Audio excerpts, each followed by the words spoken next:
انس بن مالک انصاری رضی اللہ تعالی عنہ نے خبر دی کہ رسول اللہ صلی اللہ علیہ وسلم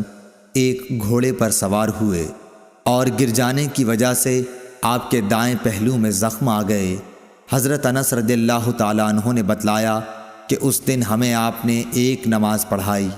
چونکہ آپ بیٹھے ہوئے تھے اس لیے ہم نے بھی آپ کے پیچھے بیٹھ کر نماز پڑھی۔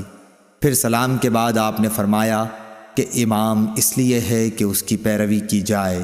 اس لیے جب وہ کھڑے ہو کر نماز پڑھے تو تم بھی کھڑے ہو کر پڑھو، اور جب وہ رکوع کرے تو تم بھی رکوع کرو، اور جب وہ سر اٹھائے تو تم بھی اٹھاؤ، اور جب وہ سجدہ کرے تو تم بھی کرو،